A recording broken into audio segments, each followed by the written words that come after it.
Boa noite a todos. Opa, tô nervoso. Mentira, tô nervoso nada. Me chamo Ramon, mas para quem não me conhece, eu moro em São José, no bairro da Forquilinhas. As pessoas também me conhecem como Carioca. Sou casado, pai de 4 filhos. A Isabelle, que possui 15 anos, a Sofia, que tem 11 anos, o Miguel, que tem 3 anos e 8 meses, e a Sara, recém-nascida, vai fazer essa semana 3 meses.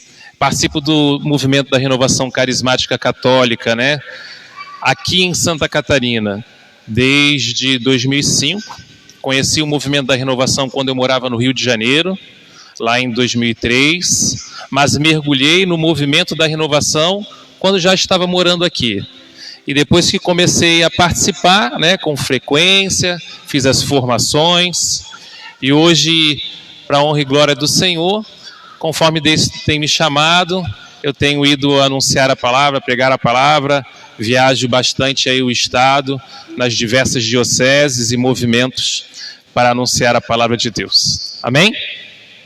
Pois bem, hoje a palavra para nós nós vamos falar dentro do contexto de fé e conversão. Fé e conversão.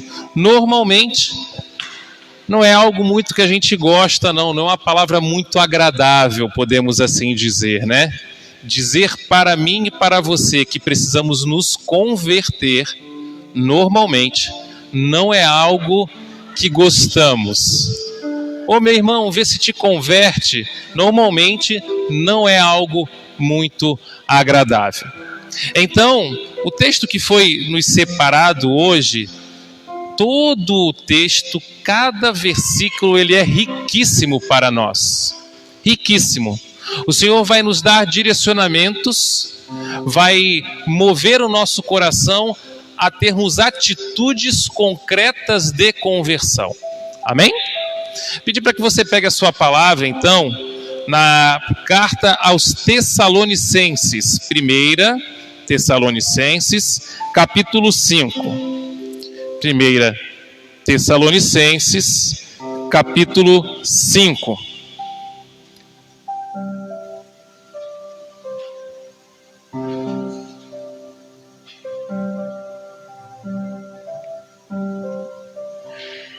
Versículo 12. 1 Tessalonicenses, capítulo 5, versículo 12. A primeira carta aos Tessalonicenses, ela foi a primeira carta escrita do Novo Testamento. E a comunidade de Tessalônica era uma comunidade, uma grande metrópole. Entre as diversas cidades que estavam sob o poder de Roma, a comunidade de Tessalônica ela era a maior. E Paulo escreve a uma comunidade que muito provavelmente, se você fizer o estudo, tinham muitos cristãos recém-convertidos e pessoas que já trabalhavam para o anúncio do Evangelho. E dentro desta carta, nós vamos ler a partir do versículo 12 até o 23. E aqui na Bíblia da Ave Maria vai dizer assim, conselhos diversos.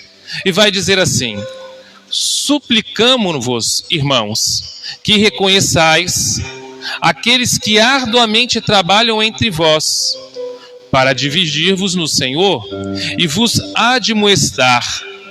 Tende para com eles singular amor, em vista do cargo que exercem. Conservai a paz entre vós. Pedimo-vos, porém, irmãos, corrigir os desordeiros, encorajai os tímidos, amparai os fracos, e tende paciência para com todos. Vedes que ninguém pague a outro mal por mal. Antes, procurai sempre praticar o bem entre vós e para com todos.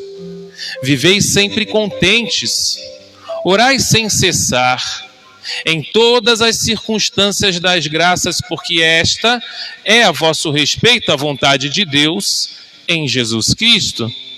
Não extingais o Espírito, não desprezeis as profecias, examinai tudo, abraçai o que é bom, guardai-vos de toda espécie de mal. O Deus da paz vos conceda santidade perfeita, que todo o vosso ser, espírito, alma e corpo, seja conservado irrepreensível para a vinda de nosso Senhor Jesus Cristo. Palavra do Senhor. Amém. Então perceba que esses conselhos, eles estão dentro deste tema, fé e conversão. Mas por que fé? É fé na trimania? É fé em algum político? Por que fé? Fé em que Jesus é o Cristo, o Messias, aquele que se entregou no alto de um madeiro para dar vida, para que cada um de nós um dia possa ter acesso ao céu. E este Cristo Jesus quer que eu e você sejamos santos. Venhamos a olhar para Ele como nosso Senhor e Salvador e busquemos todos os dias abrir mão da nossa realidade de pecado. E como isso nós alcançaremos? Como isso poderemos fazer? Se todo dia eu renunciar o mal, se todo dia eu renunciar o pecado e optar em viver a santidade em todas as áreas da minha vida. Então o tema está dentro desta realidade. E dentro deste contexto vai dizer, então, o apóstolo Paulo, ele vai dizer, suplicamos-vos, irmãos, que reconheceis que aqueles que arduamente trabalham entre vós, para dirigir-vos no Senhor e vos admoestar, tende para com eles singular amor em vista do cargo que exercem. Hoje, dentro da nossa igreja, nós temos diversas pastorais, diversos movimentos. A nossa igreja é tão rica, eu faço muito uma comparação como um leque, né? Quando você abre o leque, você fecha o leque, você olha só uma direção. Quando você abre o leque, você vê ali todas aquelas abas. São todos os carismas que o Espírito de Deus proporciona à nossa igreja. Movimento de irmãos, pastoral do dízimo, foculares, franciscanos, carismáticos. Quantos movimentos nós temos dentro da igreja, todos trabalhando para um único Senhor. Todos trabalhando para o único Senhor. E é importante que nós venhamos a reconhecer o esforço daqueles que se empenham em trabalhar para o Senhor, cada qual com o seu carisma. E aí a pergunta que fica para você que está sentado no banco aqui hoje e que ainda não é servo: você consegue identificar o carisma que Deus te deu? O dom e o talento que o Senhor te deu? Será que já não está na hora de se colocar à disposição de Deus para fazer algo mais? Às vezes quem está sentado critica muito quem está na frente. E aqui eu falo para todos os movimentos. É importante reconhecer o empenho e o esforço. E Paulo vai falar isso naquele momento, muito provavelmente porque a igreja estava crescendo. E quando a igreja cresce, começa a aparecer um ciúme aqui, uma contenda ali, uma vaidade lá. E São Paulo vai dizer, é importante que reconheceis aqueles que arduamente trabalham entre vós. Não podemos desprezar, nem diminuir aqueles que tiram o tempo do seu tempo para se doar pela causa do Evangelho. E continua no versículo 14, Paulo vai falar: pedimos, porém, irmãos, corrigir os desordeiros, encorajai os tímidos, amparai os fracos. Meu irmão, corrigir os desordeiros, correção fraterna. Já ouviu falar sobre isso? Como é importante aqueles que sabem corrigir com amor, que não expõem o outro ao ridículo, que não colocam aquele outro numa situação de constrangimento. E isso serve para nós em todos os lugares, amém? Seja dentro da nossa casa, o pai para com o filho e não expô-lo diante de uma correção. Seja no ambiente de trabalho, o chefe para com o seu subordinado. Aonde quer que estejamos, se for para corrigir, que venhamos a corrigir fraternalmente. E existem pessoas que não sabem corrigir, que não pedem de Deus a sabedoria e querem corrigir em qualquer hora, em qualquer momento. Até para corrigir o irmão, para que eu possa alcançar os verdadeiros frutos, os frutos em Deus, eu preciso identificar o momento oportuno. Será que se eu falar com ele agora, ele vai assimilar, ele vai acolher aquilo que ele precisa acolher? Não que você tenha que esconder a verdade, não, a verdade ela liberta. Mas é necessário saber expor a verdade no momento oportuno, porque senão também você pode jogar tudo a perder. E a palavra está dizendo, corrigir os desordeiros, encorajai os tímidos. Quantas pessoas nós conhecemos que são pessoas que têm talentos extraordinários, sejam profissionais, sejam dentro da nossa casa ou dentro da igreja, e às vezes falta aquele empurrãozinho. Você não conhece ninguém tímido por demais? Às vezes você será aquele instrumento de Deus para encorajar aquele filho ou aquela filha de Deus. E Paulo está dizendo isso, encorajai os tímidos. E mais, vai dizer, amparai os fracos. Sabe aquele que você sabe que tem limitações, que às vezes tem limitação intelectual, limitação nas mais diversas que seja, pode ser até mesmo uma limitação física que faz com que aquela pessoa se sinta pequena. Paulo está dizendo, amparai, sede suporte para estes. Nós precisamos suportar uns aos outros e principalmente aqueles que são os menores. E no versículo 15 ele vai dizer, vede que ninguém pague a outro mal por mal. Tem um santo que vai dizer algo muito legal, que ele vai dizer assim, o bem sempre a todos, o mal nunca a ninguém. O bem sempre a todos, o mal nunca a ninguém. Mas aquele cara lá merece, Deus fará a justiça. Deus fará a justiça. Não queira ser você o juiz da vida do outro. Não queira ser você o juiz. Se não quer pagar com bem, pelo menos não fale nada. Não faça mal. A vida tratará de dar para ele a justiça divina. O cristão é esse. O dar a outra face que Jesus o faz é orar por aqueles que nos prejudicam, fazer o bem para aqueles que nos caluniam, que nos perseguem. E quando você não consegue, se você não está nesse nível, só o fato de você não devolver na mesma moeda, você já está fazendo o bem. Amém? Amém. Perceba, olha quantos conselhos diversos Paulo está dando naquela época para aquela comunidade cristã e hoje para nós, eleitos a escolher esta palavra. E ele vai dizer ainda mais, no versículo 17, olha só, orai sem cessar. Orai sem cessar. Significa dizer isso, orai com constância. Será que hoje você tem dado a devida atenção para a sua vida de oração? Quantos cristãos, quantos católicos se dizem ser católicos, arrumam tempo para tudo na vida, mas não tem tempo para a sua oração pessoal? Tem tempo para estudar, tem tempo para trabalhar, tem tempo para tudo, mas não tiram o tempo devido para a sua oração pessoal. E Paulo vai dizer, orai sem cessar, é com constância.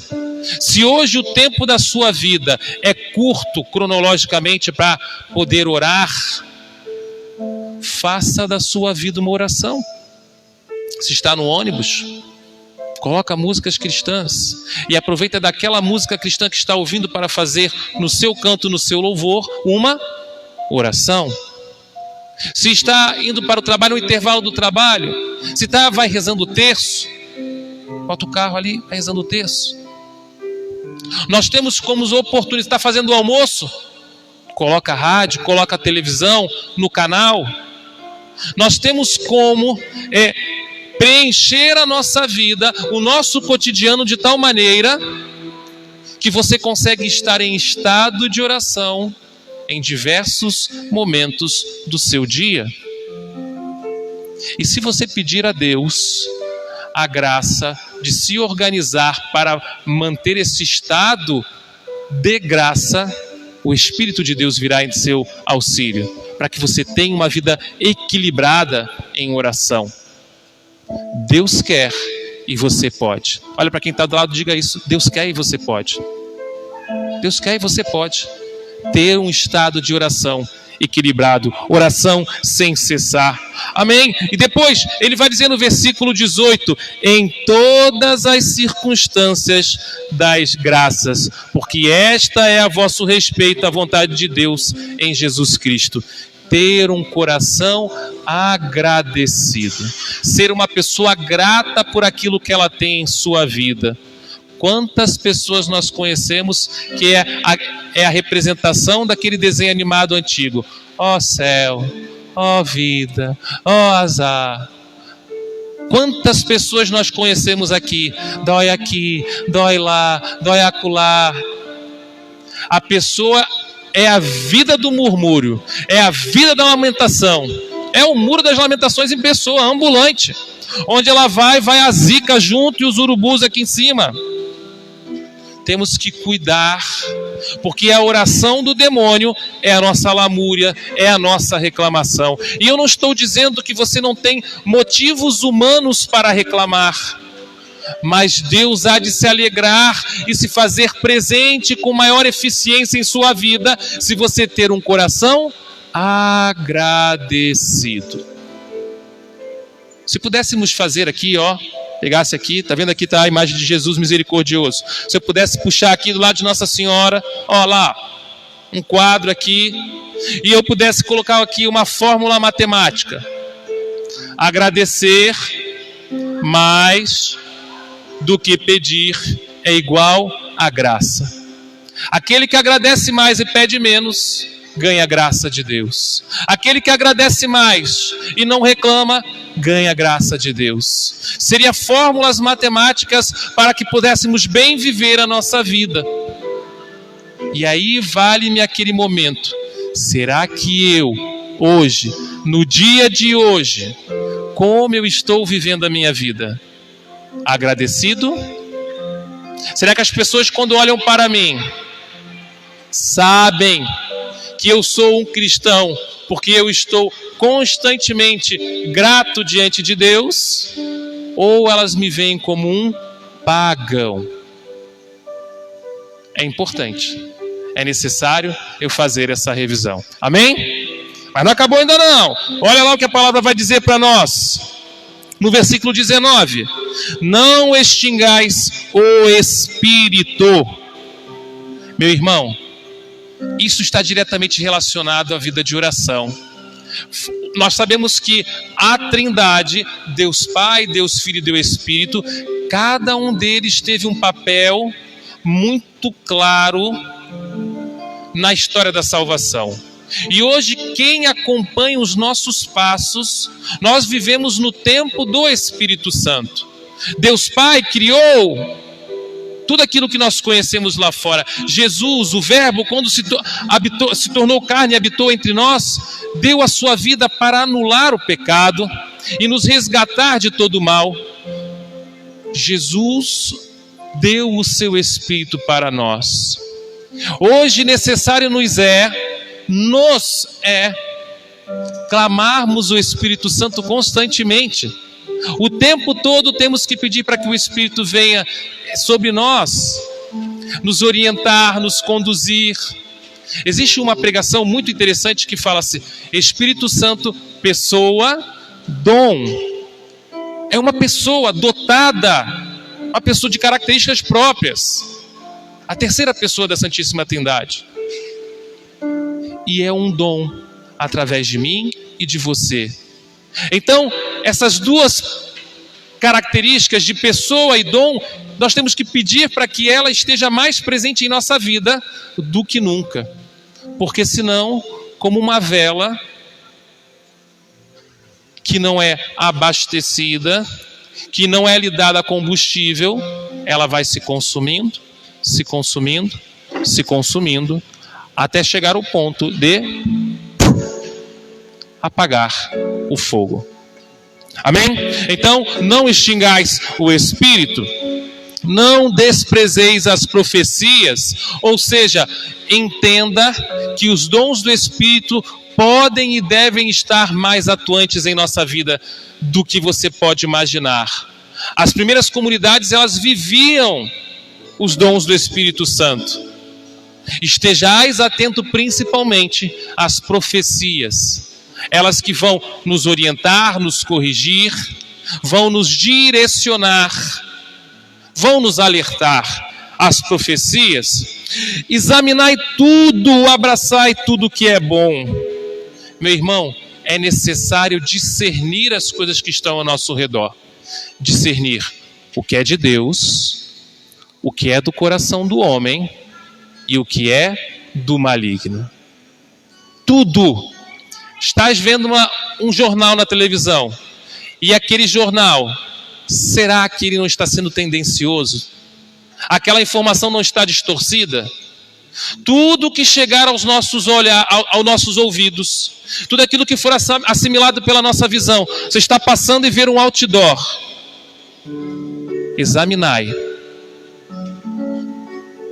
É de Deus? É do homem? Ou é do maligno? Precisamos pedir para que Deus nos dê essa capacidade de discernir, peneirar a quantidade de informações que estão em nosso redor. Guardai-vos de toda espécie de mal. Guardai-vos de toda espécie de mal. Não dê brechas para os momentos ruins. Cuide com a ira. Cuide com a raiva. Naqueles momentos em que a gente, sabe, está com muita raiva, muita ira, cuide para não dar brechas para o mal. Porque o pecado e a maldade, ela vem como o siri, né? Você bota o sirizinho no balaio. Ou, meus primos, às vezes a gente ia lá na Barra, na Palhoça lá, atravessava o canal e do lado de lá pegar siri. E a gente levava aquele sacão de farinha assim e botava o siri tudo ali dentro. Depois vinha nadando, atravessava. Hoje não dá mais para fazer isso, que se fizer isso, a ambiental, ali o Ibama já vão e já lasca com a gente. Mas isso, há uns 15 anos atrás, era muito comum o pessoal fazer isso lá na Barra, na Palhoça. E aí a gente ia para lá. Quando chegava em casa, quando a gente ia botar aqueles caranguejos, né? Nem era siri, era caranguejo, para fazer a panelada, nunca você conseguia puxar um só. Quando tu metia a mão ali dentro para puxar, sempre vinha um agarrado no outro. O pecado e a maldade assim é em nossa vida. Se você der brecha para um ato de maldade, se você der brecha para um ato de pecado, ele com toda certeza absoluta estará se agarrando em um outro ato de maldade ou uma outra situação de pecado na sua vida.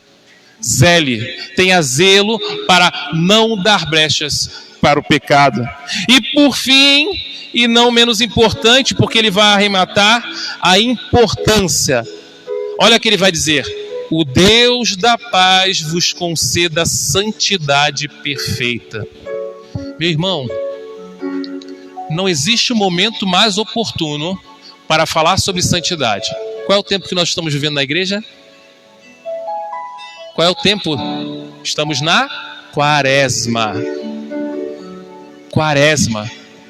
Mais importante do que qualquer campanha da fraternidade que possa ser divulgada. Mais importante, E nos últimos anos a campanha da Confraternidade não fala sobre isso. Então eu estou aqui para falar para você. Viver a santidade. E sabe por que eu falo isso? E eu falo sem nenhuma preocupação de falar isso. Porque os atos concretos de amor ao próximo, eles têm que ser frutos de uma vida interior. Eu tenho intimidade com Deus, vivo uma intensa relação de amor para com Deus, busco a minha santidade ao extremo, e como numa garrafa de champanhe,